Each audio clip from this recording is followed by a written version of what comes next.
sur 24. 7 jours sur 7, vous écoutez Radio Grand Lac sur le 92.1 FM. La 16/9e, l'actualité cinéma de Radio Grand Lac avec Kevin, Guillaume et Vincent. Et bonsoir à toutes et à tous et bienvenue dans la 16/9e, votre émission sur l'actualité cinématographique sur Radio Grand Lac, 92.fm, radiograndlac.com ou l'application smartphone Radio Grand Lac. Et nous sommes au complet ce soir. Ah oui, bonsoir. Bonsoir Kevin, bonsoir Vincent. Il le tient bien, son jingle. Oui, début, des fois il oublie l'application. Il est excellent. Rappelons l'application Radio Grand Lac. Chers amis cinéphiles, très heureux d'être parmi vous et puis d'être en compagnie de Kevin et Guillaume. Et oui, équipe au complet ce soir pour une émission classique, mais avant d'accéder au sommaire, on tient quand même à vous rappeler que le Festival de la Biole Cinéma et Réalité commence dès ce soir avec une avant-première en plus, c'est 20 Dieu.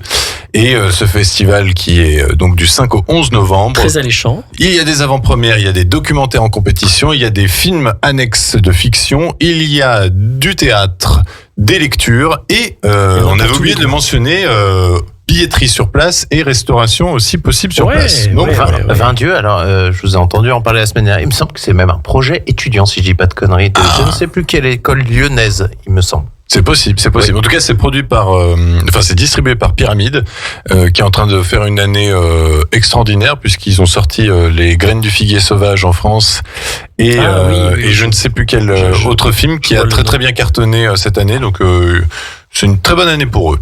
Côté sommaire, eh bien, comme je vous disais. Semaine classique. Sommaire classique, c'est-à-dire les sorties de la semaine. Et il y a de la très bonne sortie. On a eu quelques avant-premières, donc on va pouvoir vous en parler ce soir. Ensuite, on va parler de nos avis des sorties de la semaine dernière avec... je me souviens plus. Venom 3. Oui, c'est normal que je m'en souviens plus. Juré numéro 2, le dernier Clint Eastwood. Et Anora, la Palme d'Or, réalisée par Sean Baker, que j'ai vu hier soir, et on va en parler parce que c'est un gros coup de cœur.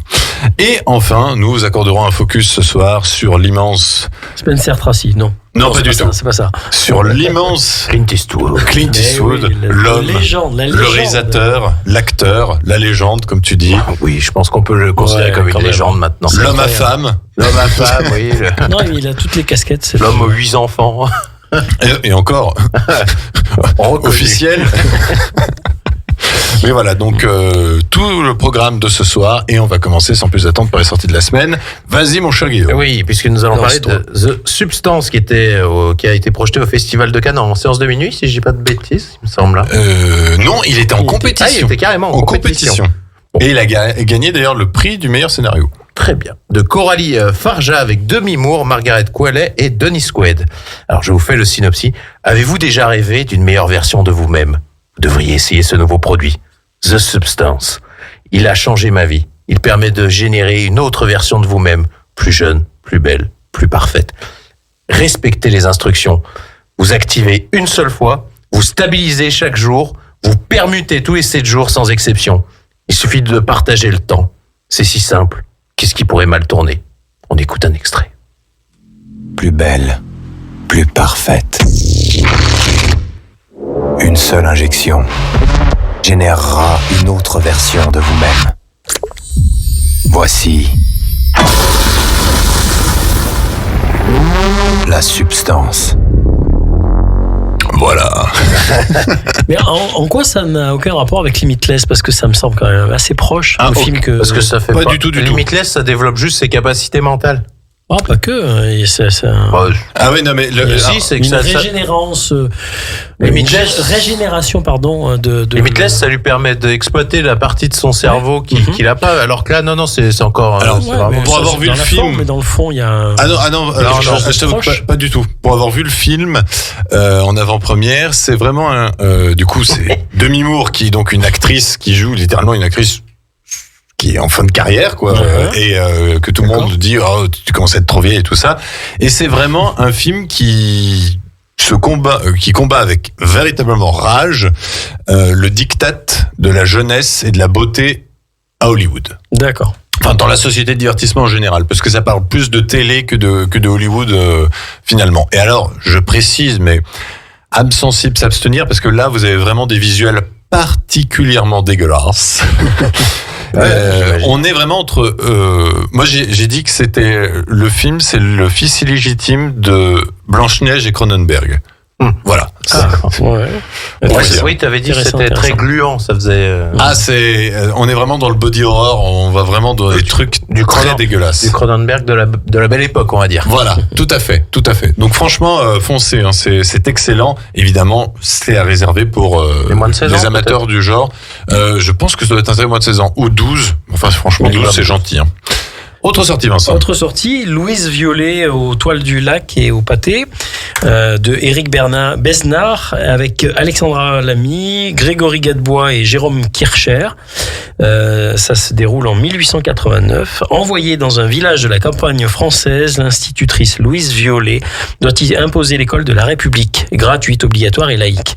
Une mission qui ne la rend populaire ni auprès des enfants, ni auprès des parents. On écoute un extrait. Laïque et obligatoire. Nous, on n'a rien demandé. Bonjour.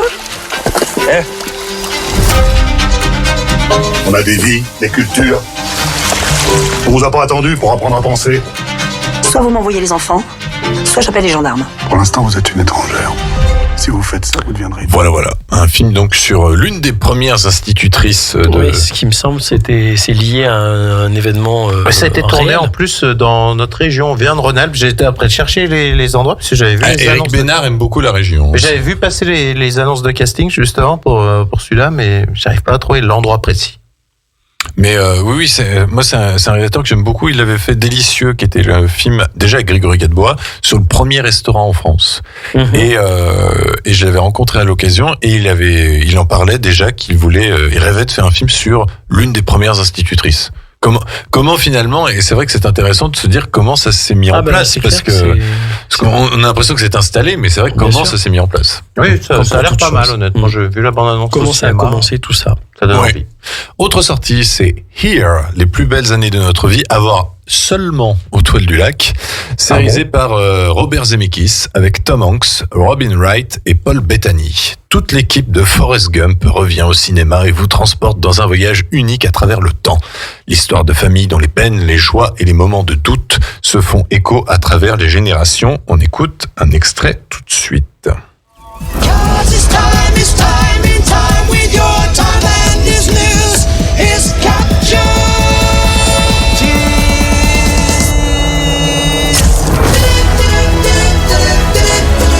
Alors c'est un film à concept, donc la bande-annonce est aussi à concept. Alors c'est vraiment particulier parce que, alors je n'ai pas encore vu le film, mais Moi, j'irai pas.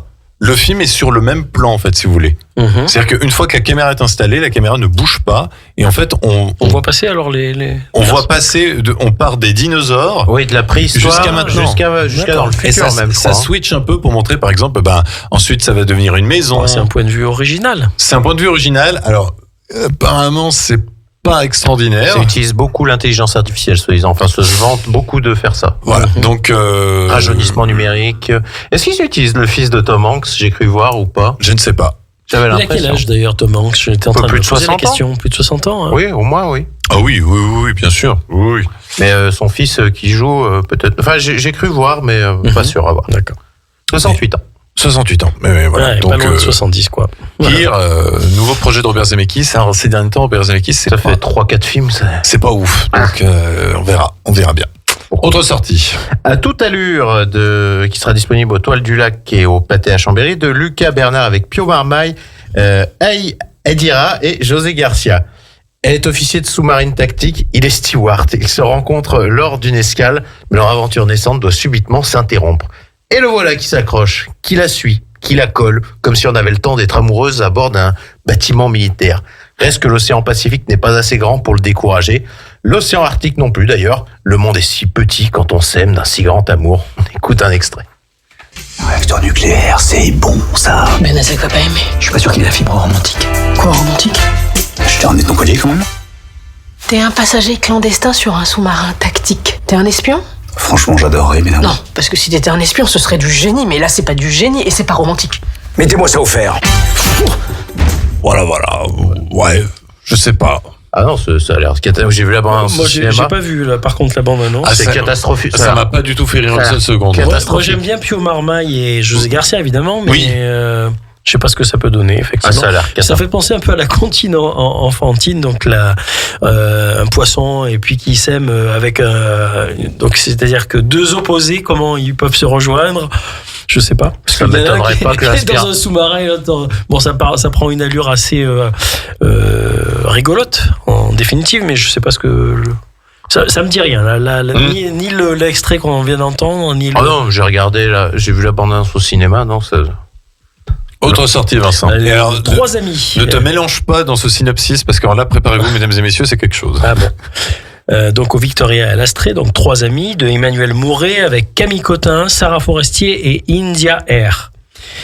Joanne n'est plus amoureuse de Victor et souffre de se sentir malhonnête avec lui. Alice, sa meilleure amie, la rassure. Elle-même n'éprouve aucune passion pour Eric et pourtant leur couple se porte à merveille. Elle ignore qu'il a une passion avec Rebecca, leur amie commune. Quand Joanne décide finalement de quitter Victor et que celui-ci disparaît, la vie des 3 amis et leurs histoires s'en trouvent bouleversées. On écoute un extrait. Wow. Je suis grossière, moi, si je prends 2 petits déj chaque matin. Ça t'irait très bien d'être plus gros. Ça te plairait? Ouais. Il y a des gens qui se séparent et qui retrouvent vite quelqu'un après. Il y a aussi des gens qui rencontrent jamais plus personne. Hein. Tu peux encore faire un geste pour me retenir, là. T'as toujours aucune nouvelle? Vous êtes bien la compagne de monsieur Victor Arzouille. Voilà. Croisé amoureux. C'est habituel chez Emmanuel Mouret. Il n'y a pas Benjamin Biolay dedans en plus? Non. Non.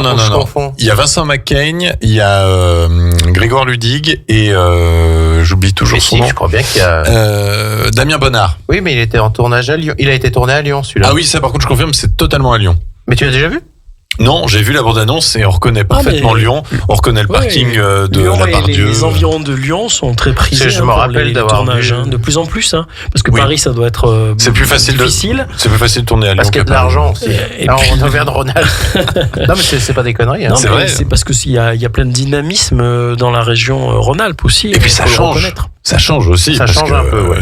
Des drames à Paris, on en a vu 15 000, alors que j'avais postulé. Il y a eu pas mal de films qui ont été tournés sur Lyon. Postulé? J'avais postulé en tant que figurant, on ne m'avait pas pris celui-ci, ouais. Je me rappelle très bien. Alors, ils savent pas à côté de quoi ils. Pour faire un passant dans la rue, ils ont rien loupé.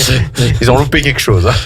Autre sortie, seulement disponible au Victoria, c'est l'affaire Nevenka de Isiar Boleyn, avec Mireia Oriol, Urku Olazabal et Ricardo Gomez.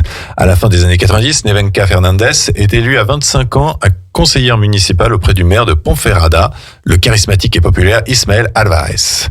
C'est le début d'une descente aux enfers pour Nevenka, manipulée et harcelée pendant des mois par le maire. Pour s'en sortir, elle décide de dénoncer ses agissements et lui intente un procès. Voilà, il n'y a pas de bande-annonce parce que c'est un film essentiellement mexicain. Et la réalisatrice Isiar Boleyn a fait l'objet d'une célébration, d'un hommage d'ailleurs, au Festival de Lumière à Lyon. Elle y était. Et apparemment, son cinéma est à découvrir et ce film-là a l'air vraiment intéressant. C'est une histoire vraie qui raconterait en quelque sorte la première affaire MeToo, on va dire. D'accord. Voilà. Oui, enfin, première affaire.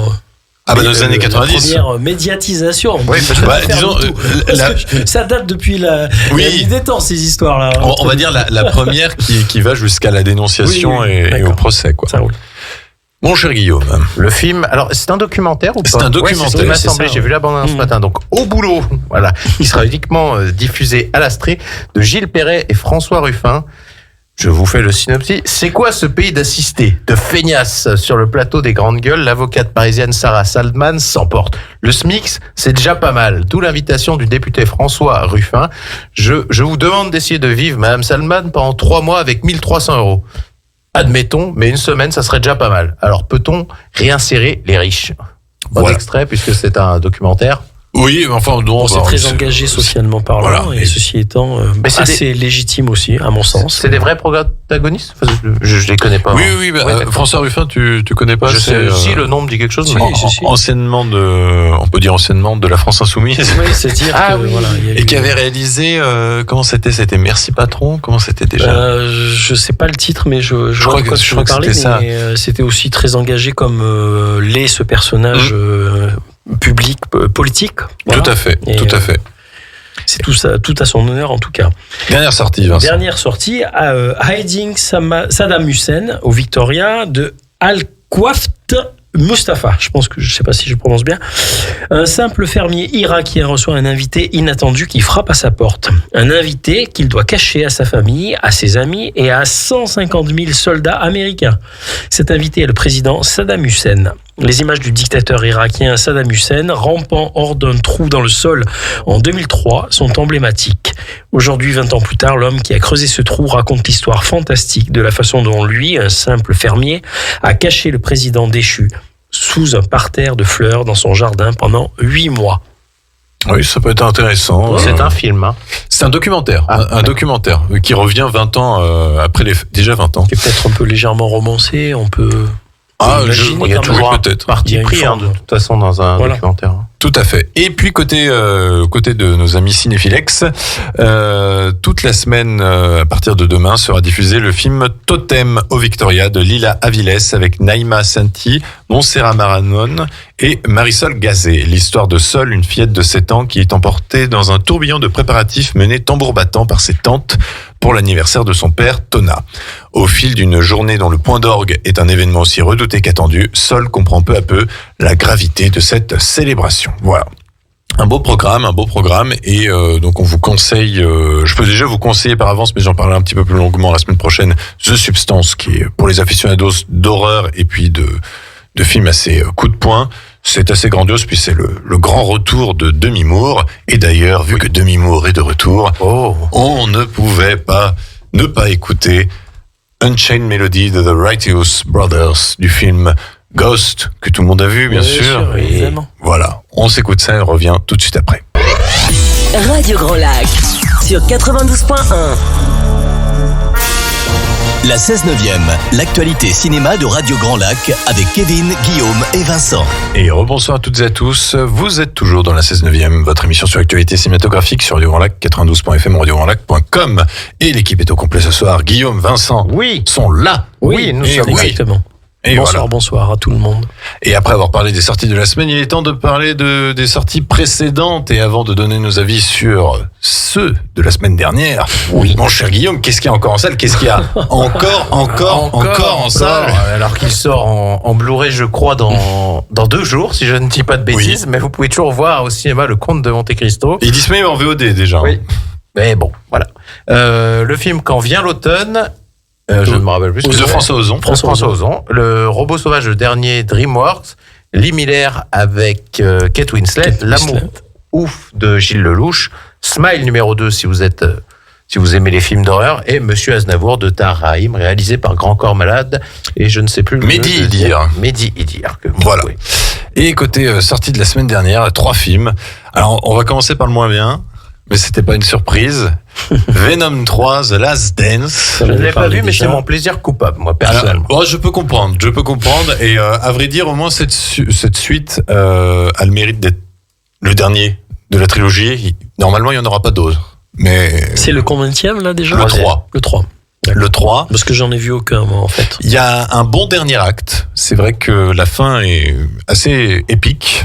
C'est plutôt bien filmé, l'action finale. Par contre, avant ça, il faut se fader bien 1h30 d'intrigue scientifique foireuse. Foireuse, mais totalement, qui sort de nulle part, parce que ça fait 2 films qu'on n'en parle pas du tout. On nous sort un truc magique et on se dit, mais qu'est-ce que c'est que ce Beans? Donnant l'explication peut-être à tout le reste, c'est pour ça. Mais en plus, l'explication, on comprend même pas comment ça fonctionne. On se dit, mais attends, mais si ça marche quand vous êtes 2, machin, si vous êtes 1, machin, enfin bref, voilà. Et puis bon, c'est alambiqué, quoi. Oui. Puis bon, c'est pas le genre de film où tu vas pour réfléchir.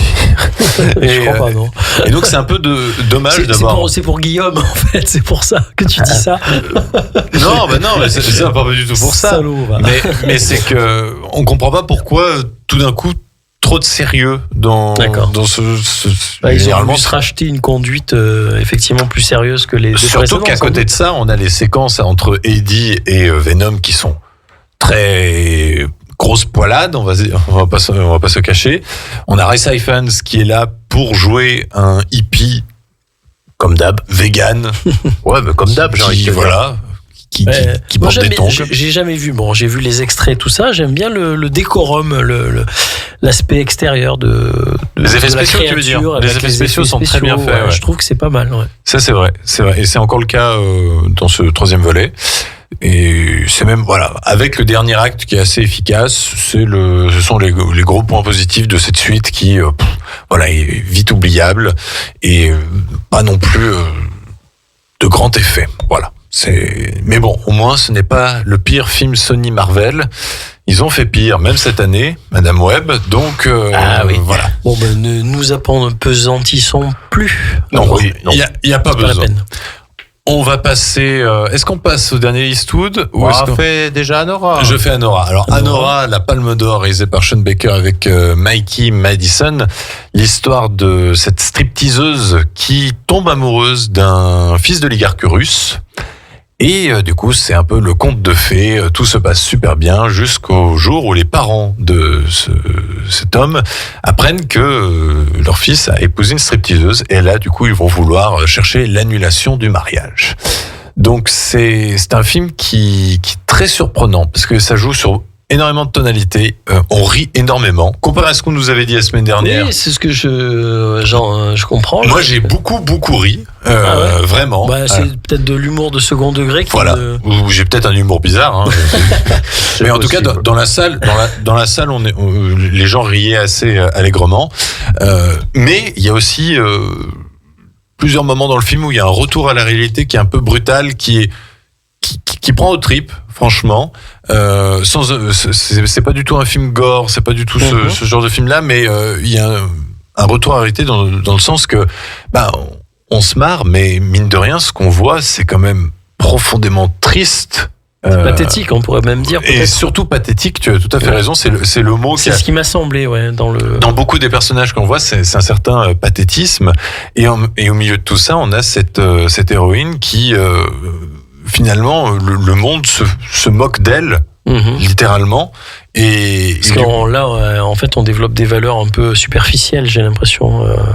Et c'est peut-être ça, le final de tout ça. Elle, en fait, elle se dit, elle croit au prince charmant, quoi. Ouais. Et c'est assez intéressant d'avoir ce conte de fées désenchanté. Et puis, très, très, très bien interprété. Alors, évidemment, la première heure est assez... sulfureuse. C'est un film sulfureuse. C'est un film de quelle nationalité? C'est américain. C'est américain. Et ça se passe en Russie, non, il me semble. Non. Alors pour le coup, ce sont des Russes, D'accord. Mais tu n'as aucune scène en Russie. D'accord. Tout se passe aux États-Unis, une grande partie à Vegas, et il y a une bande son extraordinaire. Il y a du tatou pour ceux de notre génération. Guillaume. On a même du Take That, pour ceux qui se souviennent de ce groupe. Je me rappelle pas. C'était le groupe de Robbie Williams. D'accord. Voilà. D'accord. Et il y a pas mal de séquences de rap. Et franchement, j'ai trouvé que c'était un film juste, qui frappait vraiment juste. Et je trouve que c'est une Palme d'Or. C'est peut-être pas la meilleure Palme d'Or qu'on a jamais eue. Mais pour le coup, je trouve que c'est une bonne Palme d'Or. Sur les films que j'ai vus de la sélection de cette année, c'est un film très contemporain. Voilà. Et qui, je pense... Il l'a pas volé, c'est pas un scandale. Non, il l'a pas volé. C'est pas un Sous le soleil de Satan, là. Non, c'est vrai. C'est nul. Disons que ça a au moins le mérite. Moi, c'est tellement vieux que je me souviens plus très bien, je t'avouerai. Ce que je trouve que ce qui est bien, c'est que depuis quelques années, je trouve que les Palmes d'Or ont moins le mérite de parler au grand public. Je trouve que ce soit beaucoup plus proche, oui. Que ce soit Parasite, que ce soit Anatomie d'une chute, que ce soit Sans filtre d'une certaine manière, peut-être moins Titane, mais quand même Titane. Que ça parle un peu plus au public. C'est moins intellectualisé, peut-être. Moi, je suis pas forcément d'accord. Disons que c'est très accessible. J'ai l'impression que les gens vont plus voir les Palmes d'Or maintenant. Oui, parce que c'est plus. Peut-être. C'est moi qui ai mal compris. Parce que par effet de snobisme, il y y avait quelque chose qui voulait qu'on détermine tel ou tel film un peu à l'envers. Faut voir ce qui récompensait des fois. Mais bon. C'est plus cohérent avec le populaire, on va dire. Donc franchement, foncez Anora, si l'intrigue vous parle, n'hésitez pas. C'est un très très très bon film. Et là, on va parler d'un très très très très très bon film. Tout à fait. Guillaume, je ne sais pas si tu l'as vu, Vincent. Jury numéro 2, Non, le dernier je Clint l'ai pas Eastwood. vu encore, mais Alors, j'ai hâte. assis-toi quand tu es déjà assis. Oui. Mais alors, là, tu vas voir une lettre d'amour par Guillaume et moi-même sur ce dernier film de Clint Eastwood. Écoute, Vas-y, Guillaume. je pense que ça sera un des derniers, à mon avis, de Clint Eastwood. Donc, ça risque d'être son à dernier. mon avis, hein, mais bon. Guillaume, vas-y. Alors moi j'ai beaucoup apprécié déjà le casting, assez bizarre de sa part d'avoir pris Nicolas Hoult, cet acteur anglais de base, mais pourquoi pas, qui fait largement le travail. Alors le film se suit vraiment très bien, il dure quoi, 2 heures si j'ai pas de bêtises ? Un petit peu moins de 2 heures. Un petit peu moins de 2 heures. Donc on suit en fait un personnage qui est sélectionné comme juré en fait pour un procès jusqu'au moment où il découvre que c'est peut-être lui le responsable du meurtre dont est accusée la personne dont c'est le procès. Voilà. Et on suit en fait au fur et à mesure le parcours, tout ce qui est le questionnement, la culpabilité, ce genre de choses, le tribunal populaire beaucoup aussi. Et on revoit l'accident en plus au fur et à mesure puisque c'est un personnage complexe qui a beaucoup de failles puisqu'il c'est un ancien alcoolique qui va être père. Et franchement non, les personnages sont hyper bien développés. Le film se suit sans aucun temps mort, je crois. Je me suis pas ennuyé une seule seconde. Il y a peut-être 1 ou 2 scènes où on voit les jurés ensemble. Il y en a peut-être 1 ou 2 de trop, je trouve, où ça fait peut-être répétition. Ah, peut-être. Si on veut chipoter, hein. Disons que le fan de 12 hommes en colère en moi a bien aimé ces moments. Oui, je ne l'ai pas encore vu, 12 hommes en colère, mais... Très très bien, oui. Ouais, j'imagine. Mais en tout cas, là, il y a un vrai questionnement. Moi, je me suis vraiment reconnu dans ce personnage, puisque tu as le choix de la facilité, tu as ce qu'il faut vraiment faire. Est-ce que je dois le faire, ce choix-là ? Et ça interroge beaucoup. Ça nous met vraiment à la place... Il y a 2 points de vue, parce qu'on peut vraiment se projeter à la place du personnage en se disant qu'est-ce que je ferais, qu'est-ce que j'aurais fait, et on peut être aussi à la place d'un des jurés en se disant on a les faits exposés d'une manière racontés par d'autres personnes et comment on va juger ce qui se passe. Sauf que nous, on a le regard de spectateur qui est omniscient, qui nous permet d'avoir en même temps... de savoir tout ce qui s'est passé autour. Une petite question, il est en quelque sorte juge et partie dans ce film, le personnage principal. Non, il est juré uniquement. Non, mais il est juge et partie dans le sens à l'intérieur il a du même, une implication dans l'affaire dans laquelle il se trouve en tant que juré. C'est ça. Mais à l'insu ou à la connaissance des autres ? Non, il le sait pas. À l'insu, oui. Personne ne... Lui, mais même lui ne le savait pas à la base. Okay. C'est juste qu'en fait, ça lui a rappelé un souvenir. Il y a quelque chose ça lui a rappelé un souvenir un soir. Et on lui parle d'une route à tel endroit où il y a eu une femme qui s'est fait renverser. Et lui se rappelle. Attends, j'étais sur cette route. Non, même pas renversé, c'est que cette femme aurait été sauvagement frappée par son copain et jetée par-dessus un pont. Et lui, il commence à se dire, mais attends... Moi, j'étais à cet endroit-là, j'ai renversé quelque chose, mais je crois que c'était un cerf. Et puis on le voit, le personnage, attention, c'est au tout début, ce que je vous raconte. Oui, c'est même dans la bande-annonce. Il regarde par-dessus le pont et il voit qu'il n'y a pas... il n'y a rien, justement. Donc parce qu'enfin il voit pas très bien. Il y a plein d'interrogations.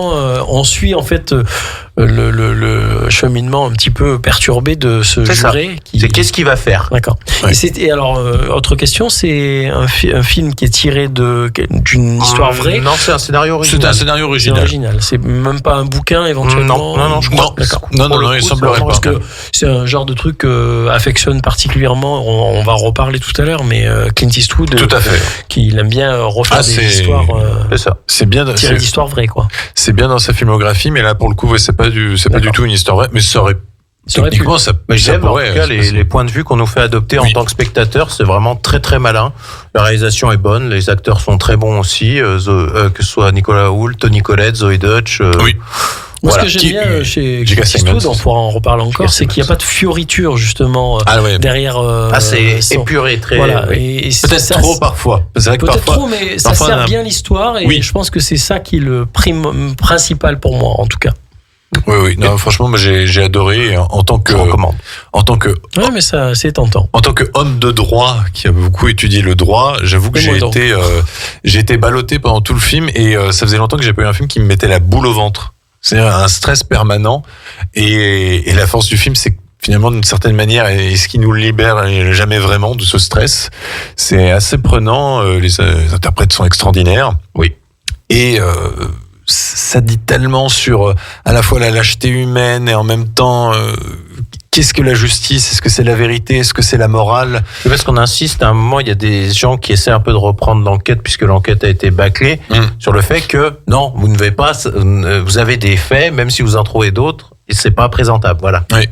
Et ça remet vraiment en cause, d'une certaine manière, le système de justice américain. Et puis, ça resitue l'individu américain par rapport à son individualisme et par rapport aussi à son américanisme. Voilà. C'est-à-dire, et c'est généralement le cas dans beaucoup des derniers films de Clint Eastwood, bien sûr, c'est ce patriotisme et en même temps ce côté il est assez, dans sa manière de réaliser les histoires, il est assez iconoclaste. Moi, je trouve, et c'est quelque chose qui est assez sympathique justement chez lui, qu'on pourrait penser être un peu, conservateur, un peu toujours dans une lignée bien tracée, alors qu'il n'en est pas. Il n'en est rien, en fait. Eh ben, en tout cas, on va en développer un petit peu plus après la deuxième pause musicale. Mais en tout cas, Jury numéro 2, c'est un film que nous vous conseillons très chaudement. C'est, Papy a fait encore l'un des meilleurs films de cette année. Voilà. Peut-être pas le meilleur film de cette année. Moi, pour moi, il est dans il y est. Le problème, c'est que tu n'es pas objectif. On va en parler. On va peut-être donner nos conseils télé avant. Et oui, bien sûr. Heureusement que Vincent est là. C'est vrai que l'enchaînement était tout trouvé. Oui. Conseil télé, Vincent, commence par ton conseil télé. Moi, j'avais quand même pas mal de choix cette semaine, mais je me suis penché, parce que vous avez pris mes choix juste avant, donc on va en parler après, mais moi j'étais très attiré par Chicken Run, qui se déroule donc sur Gulli, samedi 9 novembre à 21h05. C'est un film d'animation avec des personnages en pâte à modeler, comme les affectionne si bien Nick Park, qui est le réalisateur avec Peter Lord, en l'occurrence de celui-ci. Nick Park qui avait créé Wallace et Gromit. Et c'est un film très très savoureux, autant dans la réalisation que dans l'histoire, que dans le doublage des personnages, avec les références qui sont faites d'ailleurs à un film qui sort lui dimanche d'ailleurs 10 novembre, qui est La Grande Évasion avec de John Sturges. Avec Steve McQueen. Et donc c'est l'histoire de poulets qui se trouvent confrontés à leur vie de poulets, mais qui veulent s'évader sans cesse. Et puis arrive un coq qui vient de l'extérieur et qui laisse supposer qu'il s'est volé, et avec lequel le personnage principal du poulailler pense pouvoir se servir pour pouvoir Ginger. Ça me revient d'un coup. Il y a des références d'ailleurs assez cocasses, donc avec La Grande Évasion, mais pas que, entre parenthèses. Et notamment quand Steve McQueen jouait avec Steve McQueen, c'est pas mal. Oui, c'est une altération avec Chicken. Voilà. C'est ça. Donc c'est très jouissif et très savoureux, franchement, et on passe un très très bon moment, autant pour les petits qui ne comprendront bien évidemment pas toutes les références auxquelles le film mais il n'y a pas besoin pour apprécier. On n'a pas vraiment besoin, parce que c'est vraiment très drôle et c'est super bien réalisé, entre parenthèses, avec ces personnages en pâte à modeler. Voilà. Ouais, d'accord. Je confirme. C'est l'un des premiers films que j'ai vu au cinéma. Je crois que j'avais 5-6 ans. Je sais plus, c'est 2000-2001. Et d'ailleurs, ils ont attribué après aux Oscars l'année d'après, je crois, l'Oscar la meilleure animation. Et donc, j'ai appris que en fait, c'était peut-être déjà les prémices en raison de ce film, mais ils se sont dit que c'était dommage, parce que ce film-là aurait mérité effectivement l'Oscar du meilleur film d'animation. C'est DreamWorks, ça? Non, c'est anglais, hein. C'est anglais. C'est anglais, oui. Ah, d'accord. C'est celui qui avait fait. Mais je crois que ça avait été distribué par le mouton aussi, Sean le mouton. Oui. Voilà. Je crois qu'en France c'était distribué par Pathé, mais je sais plus s'il n'y a pas une distribution DreamWorks. Oui. C'est DreamWorks. C'est DreamWorks qui avait distribué, ouais. Oui, c'est Ardan Animation et DreamWorks. D'accord, ok. Et pour parler de la suite qui est sortie directement sur Netflix l'année dernière, voilà, pas extraordinaire. On peut passer. Vas-y Guillaume. Je vais faire rapide. Alors moi je vous recommande pour le 11 novembre à 20h55 sur Arte. Bien trouvé cette date d'ailleurs. Oui, évidemment. Pourtant, Les Sentiers de la Gloire de Stanley Kubrick, donc avec Kirk Douglas, sorti en 57. donc son 4e film à l'ami Kubrick, et film qui a été interdit pendant très longtemps justement à la projection en France. Je ne me rappelle plus quelle date, et pour cause, oui, mais moi je trouve que ce film, en fait... C'est un chef-d'œuvre pour moi. Oui, tout à fait, mais quasiment tous les films de guerre actuels qui parlent de la Première Guerre mondiale reprennent la mise en scène de Kubrick, ce travelling dans les tranchées justement qui suit les soldats, ou alors de face qui suit Kirk Douglas. C'est une des premières fois aussi on voyait un travelling latéral pour filmer les soldats qui sortent de la tranchée. Je trouve que le propos est superbe. On voit un peu toute la bêtise de la guerre, des commandants, avec ce colonel qui est joué par Kirk Douglas qui se bat pour essayer de défendre ces soldats qui sont condamnés à mort de manière arbitraire. Et la fin, justement, il y a une scène où ils sont, en fait, c'est des soldats français qui doivent retourner au front avec une Allemande qui se met à chanter une chanson en allemand. Et ça fait rire les soldats. Et puis après, les soldats reprennent la chanson que... Ils sont émus, oui. Ouais, ils sont émus parce qu'ils reprennent la chanson de l'allemande, et c'est un beau message c'est un très très beau film. J'engage tout un chacun. Alors il faut préciser, c'est en noir et blanc. Oui, tout à fait. Oui, c'est en noir et blanc, exactement. Mais je vous le conseille vraiment si vous voulez voir c'est peut-être l'un des meilleurs films qui parle de la Première Guerre mondiale. Voilà. Et qui parle aussi de la bêtise de la guerre. Chose qu'on retrouvera après. Surtout de la Première Guerre mondiale, où il y a eu beaucoup de gens exécutés arbitraires, par leur propre camp, on va dire, quelque part, pour galvaniser les troupes à surtout pas déserter et aller au taf, quoi. Tout à fait. Et c'était un peu...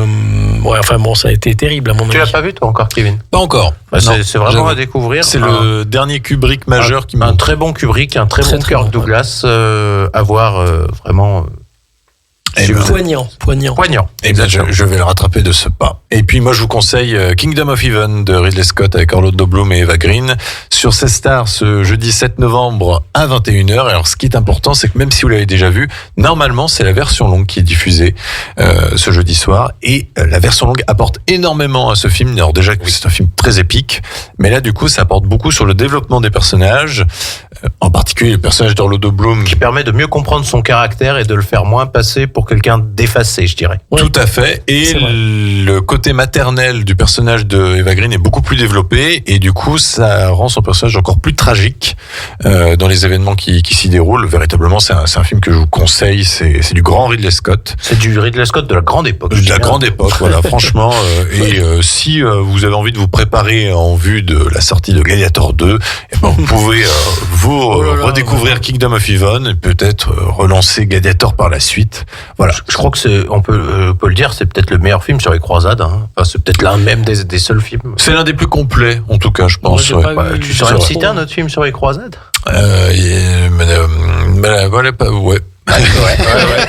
Parce que j'ai cherché aussi et il y en a pas. Il est en train de potasser en même temps. Je regarde et il y en a pas beaucoup, je peux te dire. Non, c'est vrai. Robin des Bois, c'est un film sur les croisades, pas sur les croisades. Il y a genre Richard Cœur de Lion, les croisades, un film de mais il y a très peu de films, mais franchement en marge. Richard Cœur de Lion, mon aïeul. Ah oui, pourquoi? C'est un de mes ancêtres. Ah, monsieur se targue. Allez. Bon, nous, on descend tous de Richard Cœur de Lion, techniquement. Le temps passe, on va pas avoir le temps pour parler de Clint Eastwood. Mais non, mais t'inquiète pas. On va faire une deuxième pause musicale, et vu que du coup, demain, on sort un nouveau film de Robert Zemeckis, on va s'écouter The Power of Love de Huey Lewis and the News, de Retour vers le futur, et on revient tout de suite après pour parler de Clint Eastwood. À tout de suite. À Aix-les-Bains et autour du lac du Bourget, Radio Grand Lac, la radio de l'identité locale. La 16e, l'actualité cinéma de Radio Grand Lac avec Kevin, Guillaume et Vincent. Et rebonsoir à toutes et à tous et bienvenue dans la 16e, votre émission sur l'actualité cinématographique sur Radio Grand Lac 92.fm ou radiograndlac.com. Et nous sommes là pour la dernière partie de l'émission consacrée du coup à un focus sur Clint Eastwood, notre acteur réalisateur préféré, Bruno. Bien sûr, pas préféré, mais ta mission, si tu l'acceptes, Kevin, ça sera de nous parler de Clint Eastwood, de faire la longue carrière de Clint Eastwood en 15 minutes. Mais top chrono. Non, on peut le faire. Non, mais surtout, on va parler des films qui nous a marqué dans sa filmographie. Est-ce que vous avez une œuvre tout de suite là qui vous vient en tête, tout de suite, moi, Sur la route de Madison. Voilà, c'est mon film préféré de Clint Eastwood. Et toi, c'est Million Dollar Baby. Tout à fait. Sinon, tous les westerns, je suis très très fan, évidemment. Alors en western, José Wells. Oui. José Wells qui est très particulier parce que c'est une sorte de arche de Noé sans animaux. C'est vrai. Et c'est là où il rencontre sa femme Sandra Locke. Oui. En parenthèse. Ça va être une relation. Sa deuxième compagne. Ça va être une relation tempétueuse. C'est le moins qu'on puisse dire. C'est le moins qu'on puisse dire. C'est la seule relation qui s'est finie mal. Oui, voilà, c'est la seule. Et qui n'a pas d'enfant, limite. Voilà, et c'est la seule ex-femme qui sont très très très mal entendues. Ouais. Apparemment, c'est souvent ça, c'est l'amour-haine, c'est la passion. Mais par contre, c'est avec elle qu'il a le plus tourné. Il y avait Dur et Dingue, il y avait Ça va cogner, à l'épreuve de force. À l'épreuve de force, ouais, c'était pas mal. Et le retour de l'inspecteur Harry. Ouais, c'était un peu. Ouais, je préfère le retour d'inspecteur Harry, par exemple. Oui. Non, je suis d'accord. Largement mieux. Avec des grands dialogues. Mais en fait, c'est surtout qu'en fait, il y a plusieurs étapes dans la carrière de Clint Eastwood. Il y a l'époque Rawhide qui va déboucher sur la période western. Après, il y a la période justement où il devient quand même une star aux États-Unis avec des films dans les années 70 avec l'inspecteur Harry, L'évadé d'Alcatraz, tout ce genre de films. La Sanction, qu'est-ce qu'il y a d'autre, Le Canardeur. Le Canardeur, oui, de Cimino, oui. Et puis après, il y a, comme je disais, il y a la rupture en 79 avec Don Siegel, un petit peu. Là, il s'émancipe un peu de tous ces aînés qui l'ont formé. Puis après, lui, il passe la période années 80 un peu plus brute dans des coffrages, on va dire quand même, pas très finaux sur certains points. Et c'est là qu'il adopte son rythme. Un film pour le public, un film pour moi, un film pour moi, un film pour le public, un film pour moi. Et puis après, années 90, un peu la reconnaissance critique avec Impitoyable. Ouais. Et qui se poursuit, en fait, au final, ça se poursuit avec les années 2000 jusqu'à maintenant, quoi. Ben oui. C'est vrai. Je pense qu'on peut résumer un peu sa carrière comme ça. Mais la reconnaissance critique et publique est arrivée vraiment en 92, quoi. C'est vrai, avec un Il faut bien préciser qu'il a commencé tardivement, en définitive, parce que Rawhide, il avait 28 et quelques. Ouais. Il était pas loin de. Donc, il a commencé réellement sa carrière qu'il a lancée avec effectivement les films western spaghetti, là. Il avait déjà 30 ans, quoi, quasiment. Mais ce qui est impressionnant, c'est qu'il a fait beaucoup de petits métiers, maître nageur, tout ça, serveur. Il a été formé sur le tas, oui. Il était formé sur le tas. Il a fait beaucoup de figurations dans Tarantula, dans La Revanche de la créature. Alors Tarantula, c'est son premier rôle, pour préciser. Il le dit. Voilà. Et il n'est pas crédité pour le coup. Je me souviens, il me semble l'avoir vu quand j'étais gamin, ce film. Il me semble bien l'avoir vu. Je me rappelle pas du tout. Alors, puis là, il le dit lui-même. Il dit j'ai un masque, j'ai un casque. C'est un rôle interchangeable, quoi. Voilà, c'est tout. Il est juste nommé en tant que chef d'escadrille. Voilà. C'est ça. Et en parlant d'escadrille, il y avait aussi la créature, Revenge. Oui, La Revanche de la créature. Qui est à la suite de L'étrange créature du lac Noir, qui est donc un Universal Monsters, où il avait un rôle un petit peu plus. Ouais, c'est plus des apparitions. Ce qui est drôle avec Clint Eastwood, c'est qu'il a été une immense star en Europe et notamment en Italie avant d'être. C'est ça. C'était Sophia Loren, non, qui disait ça, que Clint Eastwood c'est la plus grande star d'Italie, quelque chose comme ça. C'est vrai d'une certaine manière. Puis quand même, ils lui ont donné sa chance très rapidement parce que dès le premier film qu'il fait véritablement, premier rôle. En fait, c'est un rôle principal. Non, mais parce que c'était une star de télé assez établie qui en plus il coûtait pas cher. Non. Ils ont dit surtout ça, c'était un Clint Eastwood, je crois que ça coûtait $10,000 alors qu'un je sais pas, un Humphrey Bogart, ou ce que tu veux, toutes les stars de l'époque, un Paul Newman, un truc comme ça coûtait 3-4 fois plus. Il coûtait un peu trop cher pour être une fois dans l'Ouest, c'est pour ça qu'il il a refusé son petit caméo, parce que normalement on devait le voir au début du film avec Eli Wallach et attendre le train. Eli Van Cleef, oui. Voilà. Charles Bronson aurait dû les dégommer tous les trois. Mais ils ont refusé. Moi, j'aurais pas aimé, perso. Oui, c'est vrai qu'à la revoyure, ça aurait vraiment diminué les autres films. J'aurais pas aimé, mais bon. Mais Clint Eastwood est en plus, un fin chef d'entreprise producteur, puisque je ne savais pas que Siegel, en fait, après L'évadé d'Alcatraz, a dit je ne retravaillerai plus avec lui. Ce n'est plus l'homme que j'ai connu à une époque, quoi. Don Siegel, d'une certaine manière, comme Léon, ce sont les deux réalisateurs qui l'ont véritablement forgé, parce que les premiers films, c'est Léon et Siegel. Siegel a commencé sa relation cinématographique avec Clint Eastwood avec Un shérif à New York. Ah oui, j'allais dire Les Proies, mais c'est Un shérif. Un shérif à New York. Ensuite, c'est suivi très rapidement par Les Proies, justement. Les Proies et l'Inspecteur Harry.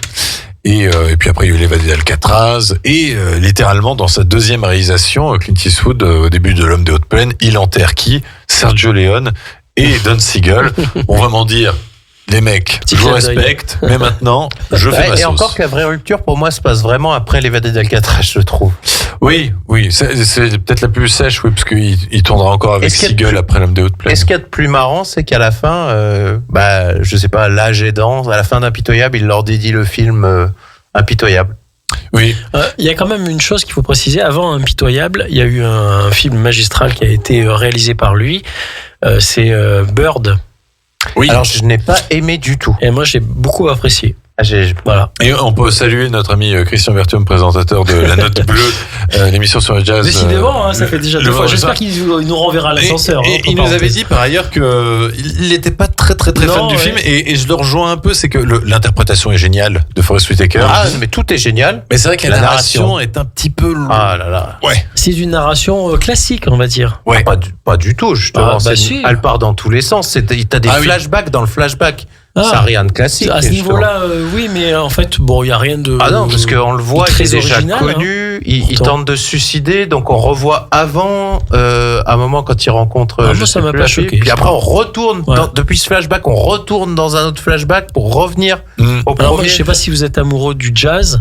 Moi, je suis très fan, et j'avoue que ce film j'avais beaucoup aimé l'ambiance qui était rendue dans ce film, notamment des clairs-obscurs, des choses un peu beaucoup moins. Et d'ailleurs, j'ai cru comprendre que c'était un des aspects pour lequel il avait été critiqué, alors qu'en fait, ça rendait bien l'ambiance jazzy des clubs de jazz où tu écoutes ces musiques-là. Voilà. Ah, mais je suis entièrement d'accord que l'ambiance est là, mais c'est une belle photographie, quoi. Voilà. Je trouve que la photographie est très belle. Je trouve que ce film, en fait, est dur à suivre, quoi, au final. Et je préfère un autre biopic du coup de Clint Eastwood, c'est Jersey Boys, sur Frankie Valli et les Four Seasons. Frankie Valli qui est toujours en vie, d'ailleurs, mais il n'avait pas fait grand bruit. C'est un film vraiment qui est passé complètement inaperçu. Pourtant, il y a Christopher Walken dedans. C'est un film de 2014, il me semble. On avait parlé la dernière fois. Oui, et franchement, American Sniper, les biopics musicaux. Et Jersey Boys, voilà, Four Seasons, comme ça vous ne dit rien, mais Begin ou Can't Take My Eyes Over You, enfin voilà, je me souviens plus du titre précisément, mais des gens qui ont une grande influence sur la musique, que des chansons ultra connues. Ah ben il était très proche de la musique, Clint Eastwood, parce que lui-même joue du piano, il faut quand même le dire.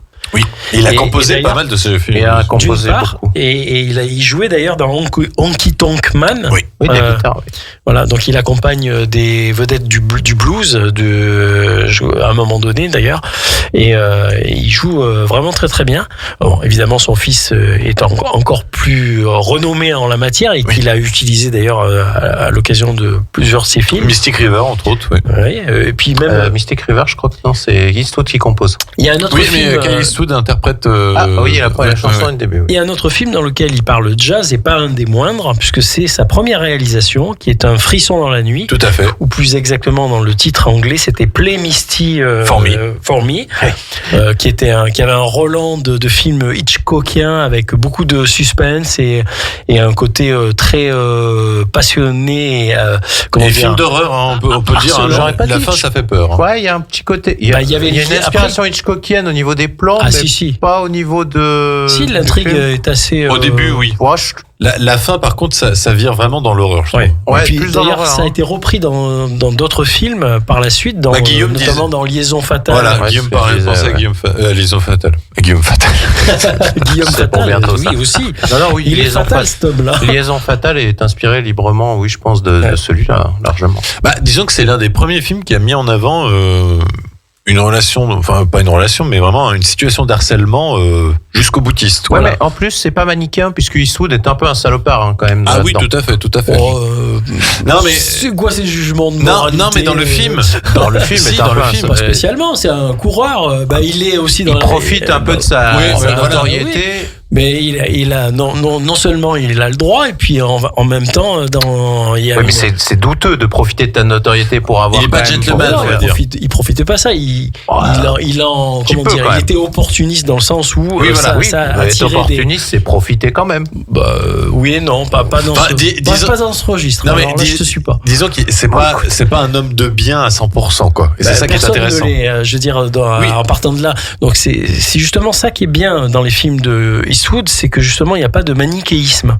Il y a vraiment, c'est la vie brute telle qu'elle peut être rencontrée pour les personnages et pour les histoires. Et ça, c'est plutôt bien et c'est plutôt sincère, je trouve, dans la démarche.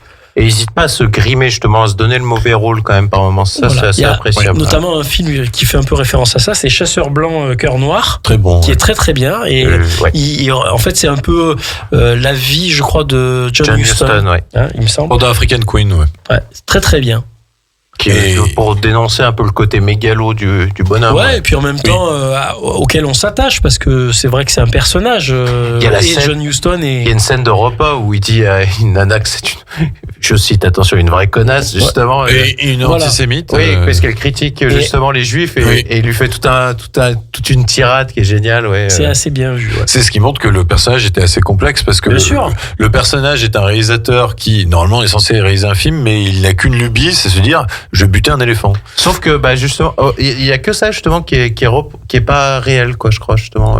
John Huston aimait les éléphants, je crois. C'est possible, mais en même temps. C'est possible. Après, je pense qu'ils ont pris une anecdote, puis ils ont vraiment, ils ont exagéré un petit peu pour porter un film est très bon et qui a été un bide monumental. Ah, c'est dommage. C'est un des plus gros bides, ouais. Là, on est vraiment, c'est comme tu disais, un film pour moi, un film pour eux. Parce qu'après, on a La Relève. Voilà, La Relève était un film plus pour le public, même si, on va dire quand même, avec Charlie Sheen et Raoul Julia, c'est un film assez divertissant quand même, très amusant sur deux flics, un très jeune et un au bout de la retraite, et avec des répliques formidables quand il découvre une Ferrari couleur vert d'eau en disant mais qui a fait le crime de mettre une couleur de merde pareille, une beauté pareille. Ouais, c'est vrai. Voilà. Mais Clint Eastwood, c'est surtout aussi des punchlines monumentales. Le roi du poing dans la gueule et de la punchline. Ah oui, du bourre-pif. Hein. Le bourre-pif avec le bon bruitage. Avec toujours le comme ça. Généralement, les dialogues finissent par un bourre-pif. Oui. Franchement, tu peux quasiment dans la moitié de ses films, il met un coup de poing dans la tronche à quelqu'un. Il doit y avoir une. Mais c'est jouissif. Hein. C'est ce qu'aiment bien les gens en définitive finalement. Si Tom Cruise court dans tous ses films, si Clint Eastwood ne met pas un coup de poing dans la tronche à quelqu'un, c'est pas un vrai Clint Eastwood. Même dans Cry Macho, il mettait un coup de poing dans la tronche à quelqu'un. Alors d'ailleurs, il était très sportif. J'ai vu une archive INAD qui il s'entretient. Qui était de 1978, parce qu'il avait ouvert un restaurant à Carmel, d'ailleurs, je crois. Et en fait, il disait qu'il courait tous les matins. Il disait, mais il faut que je cours parce que hier, j'ai un peu péché. Et on lui dit quoi? Il dit, j'ai mangé 7 burgers. Voilà. Donc, mais Clint Eastwood. J'aime bien. Il a une force de caractère et puis, je veux dire, il n'est pas influençable, donc il va jusqu'au bout des choses. D'ailleurs, c'est pour ça qu'il a créé sa propre compagnie, Malpasso Production. Et moi, je trouve que c'est tout à fait honorable. De toute façon, oui.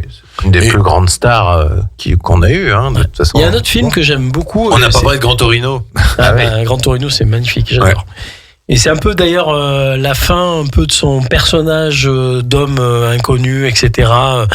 Parce qu'il meurt à la fin du Gran Torino. Ah oui, mais bon, c'est pas grave.